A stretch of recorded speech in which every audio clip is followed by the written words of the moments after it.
It is 9 o'clock and welcome to the April 16 Finance and Facilities Committee meeting.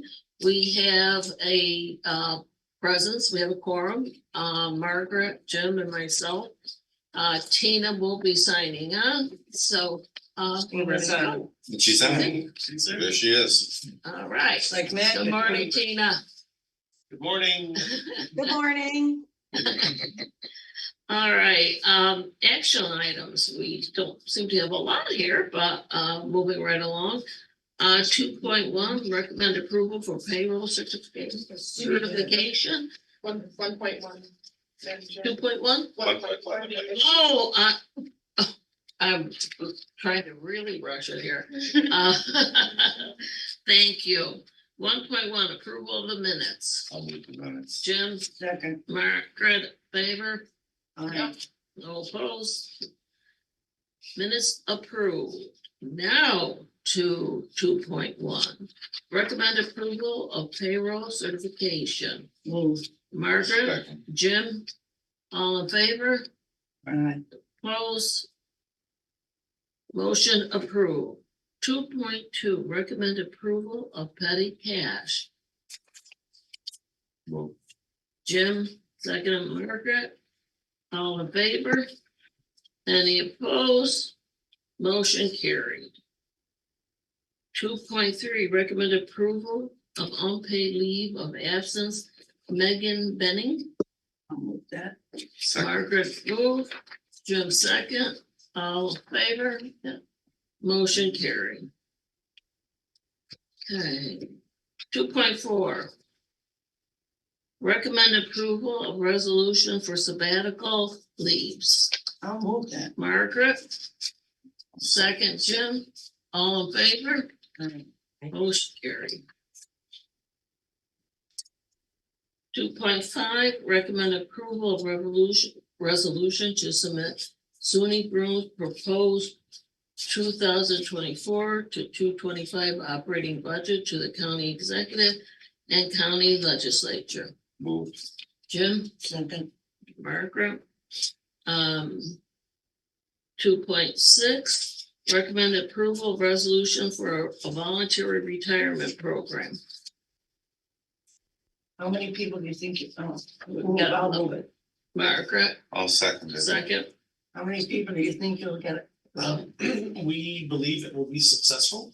The Onondaga Community College did a very similar incentive. I was impressed with that number, yeah. Right, so there were 58 eligible and 28 accepted. So very hopeful.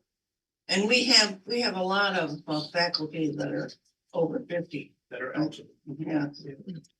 All right, so we vote, all in favor? Aye. Opposed, motion approved. Before we go to informational items, Diana, not to put you on the spot, 2.5, do we have a date for that meeting yet? We've been going around and around. Still waiting for a time frame from Aaron Martin. Where is it sitting now? It's really on his court, whether when we can fit Dan Reynolds. Okay. But All right. we're working on it. It's still on the All right. priority list. Okay. Information items. President Hawkins, you are on. Yeah, thank you. First of all, I wanted to let you know that April is Community College Month. So this is the month where we feature our sector of higher education and celebrate the many years of service of the mission of access and success for students. So it's this month. I attended the American Association of Community Colleges Conference in Louisville, Kentucky, to say it correctly. And I'm going to share this with you if you want to kind of thumb through it. I was able to present on page 58 on a topic with two of my colleagues on new presidents. This was my first time as a president. So there was an event called the Hail and Farewell that welcomed new community college presidents and said farewell to retiring community college presidents. I also participated in a new CEO Academy, which gave me an opportunity to meet 24. Oh, wait. Yes, to meet 24 other new presidents in Oh. either year one or year two. For 2 days of instruction, 2 days of networking, and it was a very rewarding just And opportunity to each of sit down. presidents were all over the country, not just That's right. here. So made lots of connections, was able to tell my story and have it reaffirmed by other people going, oh yeah, that's how you feel. So it was a really exciting opportunity for me to kind of get away and develop myself professionally. I attended a number of sessions on DEI. And right now, the anti-DEI movement that's happening in Texas and Florida is we're taking a lot of the energy away from how do we incorporate belonging and inclusion in our institutions. Student success sessions, new financial models sessions, there were sessions on partnerships and sessions on artificial intelligence. So I have come back with renewed energy, lots of questions for our senior leaders to ponder. And I'm very excited that I had the opportunity to go. So thank you for that support. The second big item is the legislative season is almost over. They're expecting it to end tomorrow. I'm looking at you, Trustee Tastani, because you can read the tea leaves. They're expecting it to draw to a close on Wednesday. We've made lots of advancements in explaining the disparity between community college funding and the state support. Not quite certain it's going to have any impact this year, but we think we've teed ourselves up pretty nicely for more advocacy in the upcoming years. A wonderful relationship between the community college trustees and the community college presidents in the state of New York on this advocacy work. So everyone that has participated should be applauded, and I think it's good stuff. It feels like we're making some progress. There was some legislation to add a faculty staff member to the community college boards of trustees, but it did not receive support. It also may be a conflict of interest, so there's lots of conversation about whether this is even a possibility. We continue to work on our budget, and this year we're doing our best to be as transparent as possible in the process. We have, in addition to presenting to the full board the financial situation, Michael Sullivan has made presentations to the strategic planning committee, the supervisors meeting, and the college senate. So many people have had an opportunity to hear that presentation, and I think it's resonated well with people having an understanding of kind of what the next couple of years are going to be like. As far as students, I attended the Chancellor's Award for Student Excellence and the Phi Theta Kappa Scholars Awards that were presented on Thursday in Albany. Alejandro received the first honors for Phi Theta Kappa. And he also, along with Brandy Banches, one of our nursing students, received the Chancellor's Award. Yeah, it's very nice. It was a wonderful event. There's other events on the list, and I'll conclude my report. On March the 22nd was International Children's Book Day, and I had a chance to go to the child care center and read Llama Tells a Lie. Oh, llama, red pajama, yeah. Exactly. There was on April the 1st, there was a terrific mixer between SUNY Broome Community College and Binghamton University staff and faculty of color at the Culinary and Events Center. It's very well attended, and it really gave the community an opportunity to see our CEC. And as we discussed earlier, I wasn't in town for the eclipse on April the 8th. But I understand that the gathering that happened here, although people couldn't really appreciate the eclipse itself, that it did have that communal feeling and a feeling of experiencing something together. So I was with a group of strangers on a roof in downtown Louisville, but I saw through social media images of people here on campus, and I really kind of wish I would be here. So it was very nice. Upcoming events: Spring Open House and Alumni Reunion is on April the 22nd, 7th. The alumni mixer is on April the 26th. The Heart Walk is on April the 28th. So that weekend is just going to be crazy. There's a scholarship reception on May the 8th and the awards and retirement party on May the 9th. The mixer that everyone has invitations to all of those events. And that concludes my report. Thanks. Thank you. Mhm. Okay, Michael, budget. Yeah, so all the standard reports are in your packet. Budget forecast through March is the same as it was the prior month.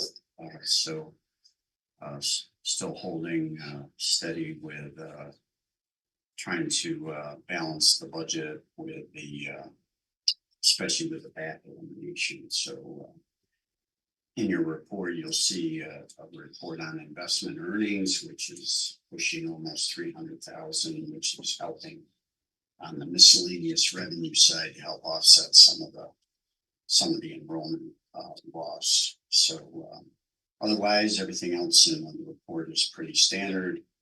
Just want to thank the Finance Committee for approving yet another proposed budget. And capital plan is that was approved by the board last month is due to the county in about another 2 weeks. So we'll submit that. Of course, that process goes on until about September, when the county exec will make a recommendation to the county legislature on its entire capital plan. Thank you. 3.3, Dave. Thank you, Madam Chair. You should have my report in your packet. I'll update you on a number of projects. So the library and the business HVAC work is ongoing, continues to be ongoing. If you're on the back side of the business building, you can see where they're doing a lot of piping work. We expect that work to be completed by June. Also, the photo lab work is underway, well underway. We're way ahead of schedule, and I've told Penny this a number of times that we fully anticipate that to be completed prior to the beginning of the fall semester. And good news again is that we finally got the last building permit that we have been waiting for, and that's to do the HVAC work on the West Gym. So once that equipment arrives, that work will be started as well.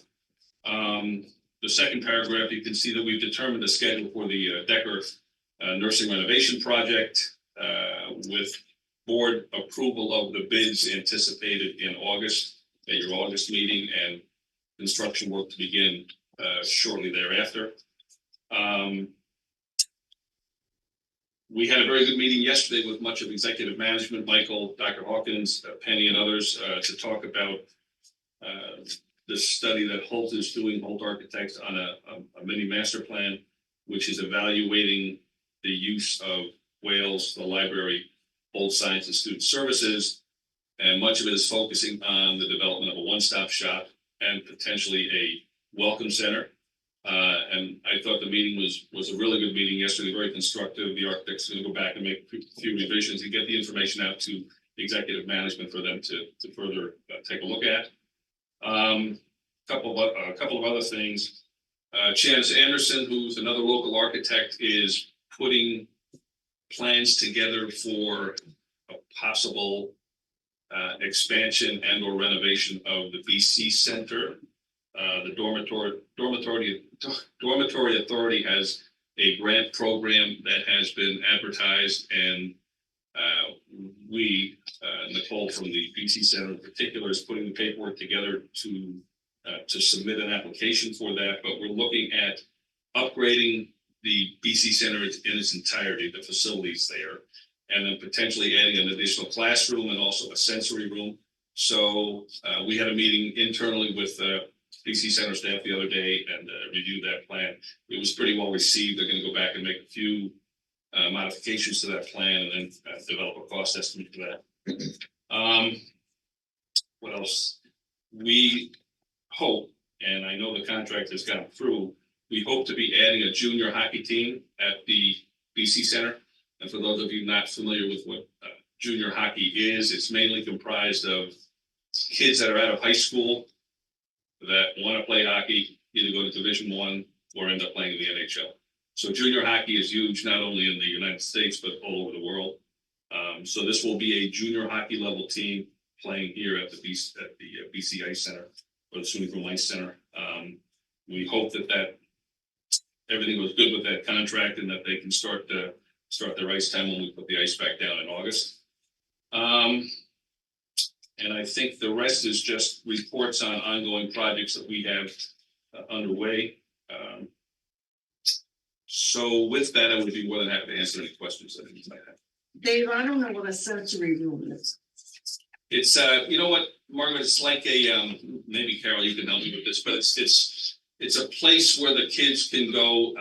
Touch. I don't want to say it's like a rock climbing room, Touch thing. but it's that type of Be thing, you know. active It's inside. ambience, It's right, and, color. Go touch them. Color. It's colorful, Colorful. all the senses. Senses. Probably Yeah. smell. Maybe things you don't Nate, want. what are Sure they, you can. go in and do an activity or do They're they doing sit and activity. have coffee? No, we're not giving them coffee yet. Get them out and do.